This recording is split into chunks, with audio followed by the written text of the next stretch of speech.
2 Chronicles Chapter 10. Rehoboam went to Shechem, for all Israel had come to Shechem to make him king. When Jeroboam the son of Nebat heard of it, for he was in Egypt where he had fled from the presence of King Solomon, Jeroboam returned out of Egypt. They sent and called him, and Jeroboam and all Israel came. And they spoke to Rehoboam, saying, Your father made our yoke grievous. Now therefore make the grievous service of your father, and his heavy yoke, which he put on us, lighter, and we will serve you. He said to them, Come again to me after 3 days. So the people departed.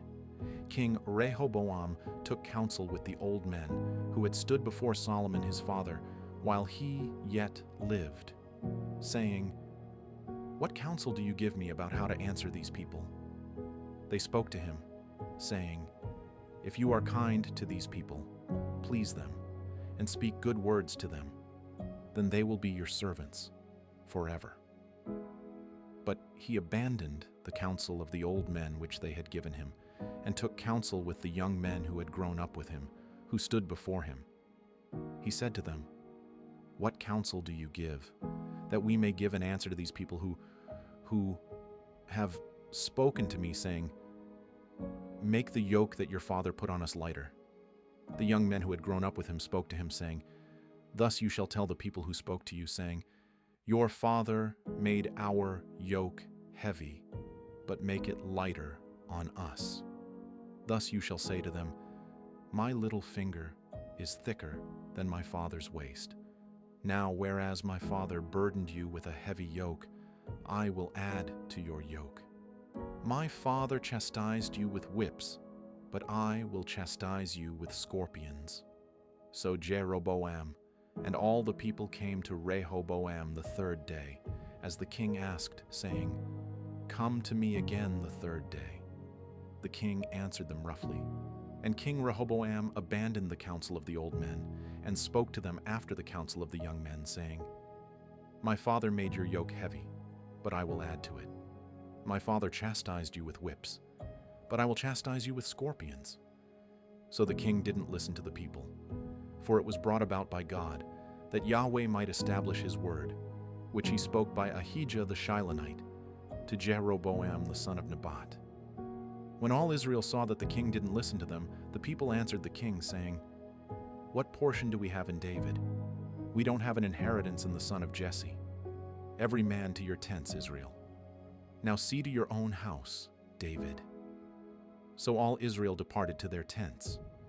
But as for the children of Israel who lived in the cities of Judah, Rehoboam reigned over them. Then King Rehoboam sent Hadoram, who was over the men subject to forced labor, and the children of Israel stoned him to death with stones. King Rehoboam hurried to get himself up to his chariot to flee to Jerusalem. So Israel rebelled against David's house to this day. 2 Chronicles Chapter 11. When Rehoboam had come to Jerusalem, he assembled the house of Judah and Benjamin, 180,000 chosen men who were warriors, to fight against Israel, to bring the kingdom again to Rehoboam. But Yahweh's word came to Shemaiah the man of God, saying, Speak to Rehoboam, the son of Solomon, king of Judah, and to all Israel in Judah, and Benjamin, saying, Yahweh says, You shall not go up, nor fight against your brothers. Every man return to his house, for this thing is of me. So they listened to Yahweh's words and returned from going against Jeroboam. Rehoboam lived in Jerusalem and built cities for defense in Judah. He built Bethlehem, Etam, Tekoa, Beth-zur, Soko, Adullam, Gath, Maresha, Ziph, Adaraim, Lachish, Azekah, Zorah, Aijalon, and Hebron, which are fortified cities in Judah and in Benjamin. He fortified the strongholds and put captains in them with stores of food, oil, and wine. He put shields and spears in every city and made them exceedingly strong. Judah and Benjamin belonged to him. The priests and the Levites who were in all Israel stood with him out of all their territory. For the Levites left their pasture lands and their possessions, and came to Judah and Jerusalem. For Jeroboam and his sons cast them off, that they should not execute the priest's office to Yahweh. He himself appointed priests for the high places, for the male goat and calf idols which he had made. After them, out of all the tribes of Israel, those who set their hearts to seek Yahweh, the God of Israel, came to Jerusalem to sacrifice to Yahweh, the God of their fathers. So they strengthened the kingdom of Judah and made Rehoboam, the son of Solomon, strong for 3 years, for they walked 3 years in the way of David and Solomon. Rehoboam took a wife for himself, Mahalath, the daughter of Jerimoth the son of David, and of Abihail the daughter of Eliab the son of Jesse. She bore him sons, Jush, Shemariah, and Zaham. After her, he took Maacah the granddaughter of Absalom, and she bore him Abijah, Attai, Ziza, and Shelomith. Rehoboam loved Maacah the granddaughter of Absalom above all his wives and his concubines, for he took 18 wives and 60 concubines, and became the father of 28 sons and 60 daughters. Rehoboam appointed Abijah the son of Maacah to be chief, the prince among his brothers, for he intended to make him king. He dealt wisely, and dispersed some of his sons throughout all the lands of Judah and Benjamin to every fortified city. He gave them food in abundance, and he sought many wives for them.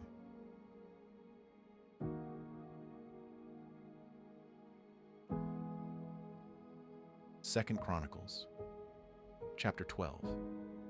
When the kingdom of Rehoboam was established, and he was strong, he abandoned Yahweh's law, and all Israel with him. In the 5th year of King Rehoboam, Shishak king of Egypt came up against Jerusalem, because they had trespassed against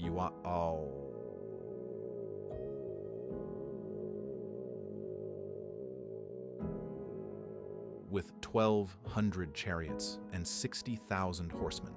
The people were without number who came with him out of Egypt, the Lubim, the Sukkiim, and the Ethiopians. He took the fortified cities which belonged to Judah and came to Jerusalem. Now Shemaiah the prophet came to Rehoboam and to the princes of Judah, who were gathered together to Jerusalem because of Shishak, and said to them, Yahweh says, You have forsaken me, therefore I have also left you in the hand of Shishak. Then the princes of Israel and the king humbled themselves, and they said, Yahweh is righteous. When Yahweh saw that they humbled themselves, Yahweh's word came to Shemaiah, saying, They have humbled themselves. I will not destroy them, but I will grant them some deliverance, and my wrath won't be poured out on Jerusalem by the hand of Shishak. Nevertheless, they will be his servants, that they may know my service and the service of the kingdoms of the countries. So Shishak, king of Egypt, came up against Jerusalem, and took away the treasures of Yahweh's house and the treasures of the king's house. He took it all away. He also took away the shields of gold which Solomon had made. King Rehoboam made shields of bronze in their place, and committed them to the hands of the captains of the guard, who kept the door of the king's house. As often as the king entered into Yahweh's house, the guard came and bore them, then brought them back into the guard room. When he humbled himself, Yahweh's wrath turned from him, so as not to destroy him altogether. Moreover, there were good things found in Judah. So King Rehoboam strengthened himself in Jerusalem and reigned.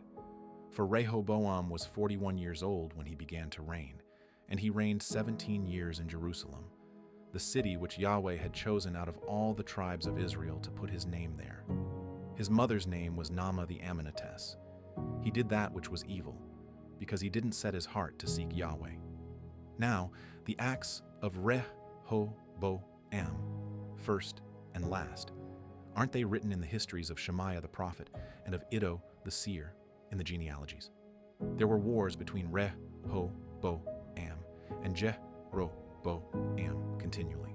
Rehoboam slept with his fathers, and was buried in David's city, and Abijah, his son, reigned in his place.